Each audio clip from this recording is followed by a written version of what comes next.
시끄러운 세상에서 잠시 벗어나고 싶을 땐 당신의 에어팟 프로.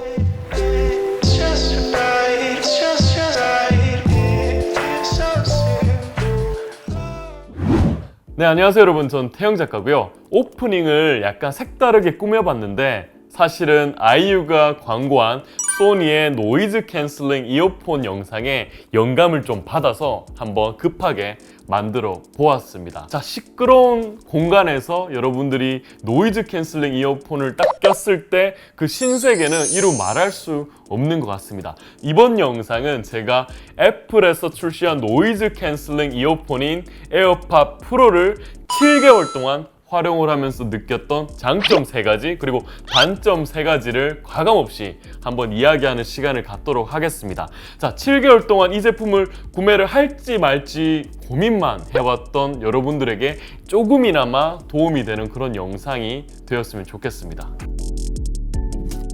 배터리인데요. 저는 1세대 에어팟에서 바로 에어팟 프로로 넘어간 그런 애플 유저 되겠습니다. 처음에 1세대를 쓸 때는 2시간 정도 한국이랑 통화를 하고 나면 금방 배터리가 없다고 충전해 달라고 찡찡거리기 마련이더라고요. 그래서 항상 충전을 해야 되고 운전할 때도 충전기 찾는 게 정말 일상이었는데 이번에 프로로 바꾸고 난 다음부터는 그런 경험을 거의 할 수 없을 정도의 강력한 배터리 기능을 자랑을 했습니다. 특히나 완전 충전하고 난 다음부터는 4시간 반 정도 지속이 되더라고요. 그 다음에 급하게 충전을 하고 싶을 때도 약 5분만 충전을 해놓으면 약 1시간 동안 에어팟을 다시 쓸 수 있는 그런 급속 충전 기능이 있기 때문에 배터리 활용 면에서는 정말 급격한 그런 발전이 있었다라고 보시면 좋을 것 같습니다.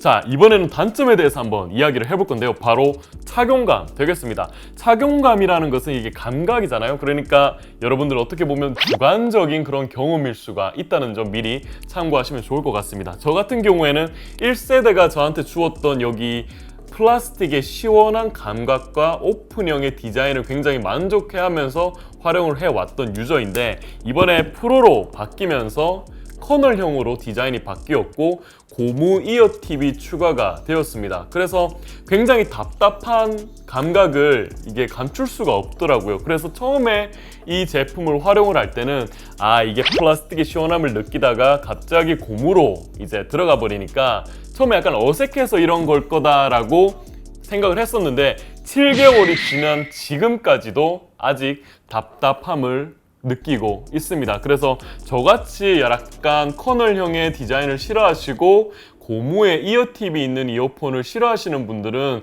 답답한 그런 감각을 계속 느끼시면서 활용을 하시게 될 거라는 점 구매 전에 미리 참고하시면 좋을 것 같습니다. 노이즈 캔슬링 기능이 되겠습니다.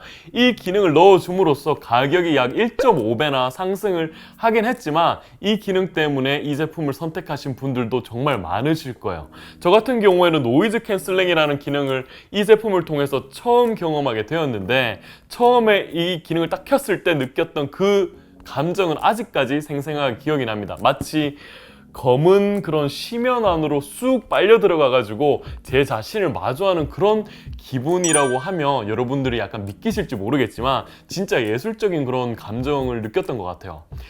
제가 또 느꼈던 감정은 우리 호모 사피엔스들이 정말 일상생활에서 다양한 잡음들에 노출이 되어서 살고 있구나라는 생각이 들었습니다. 왜냐하면 그렇지 않고서야 이렇게 노이즈 캔슬링 기능 하나만으로 제 자신한테 집중할 수 있는 그런 경험을 얻을 수가 있을까라는 생각들을 했었어요. 어쨌든 제가 말씀드리고 싶은 점은 지속적으로 끊임없는 노이즈가 발생하는 대중교통의 환경에서 여러분들이 에어팟 프로를 활용을 하시면 정말 훌륭한 그런 잡음 차단막이 되어줄 거라고 자신합니다. 그 정도로 강력한 기능이었어요.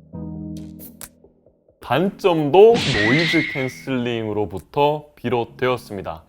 특히나 저같이 이렇게 도시에 사시는 분들은 노이즈 캔슬링 기능은 의외로 활용할 수 없는 그런 경우들이 많습니다. 예를 들어 여러분들이 운전을 할 때 당연히 노이즈 캔슬링을 활용을 하시면 사고 날 확률이 엄청나게 높아지겠죠. 그래서 절대 노이즈 캔슬링은 운전하실 때 활용하시면 안 되고요. 인도에 걸어 다닐 때도 약간 발생할 수 있는 그런 돌발 상황에 제가 민첩하게 대처를 할 수 없다라는 그런 몸 상태가 되더라고요. 그래서 노이즈 캔슬링을 들으면서 음악을 들으면서 걸어 다니는데 항상 어딘가에는 걱정이 있어요. 이거 갑자기 차가 나한테 덤비면 어떡하지? 그래서 결국에는 쓰지 못하게 되는 그런 제 자신을 많이 보았습니다. 자, 그 다음에 대중교통을 탈 때도 여러분들이 노이즈 캔슬링을 켜놓고 누군가와 통화를 한다면 제가 이야기하고 있는 제 말의 볼륨을 제 스스로 조절할 수가 없더라고요. 그래서 어느 순간 제가 너무 크게 얘기하고 있는 제 자신을 보고 많은 사람들이 이렇게 저를 불편한 존재로 인식하게 되는 그런 민망한 순간들도 많이 있었습니다. 자, 그 정도로 의외로 일상생활에서 노이즈 캔슬링이라는 훌륭한 기능을 쓸 기회가 그렇게 많지는 않다라는 게 제가 7개월 동안 활용을 하면서 느꼈던 결론이고요. 그래서 다른 이어폰들 같은 경우에는 이 노이즈 캔슬링의 정도를 이제 소프트웨어를 통해서 조절할 수 있는 기능을 추가적으로 넣어주는데 아쉽게도 이번 애플의 에어팟 프로 같은 경우에는 저희가 조절할 수 없게 만들어 놓았습니다. 그래서 쓰면 쓰고 아니면 아닌 이런 제품으로 이해를 하고 여러분들이 구매 결정을 하시면 좋을 것 같습니다.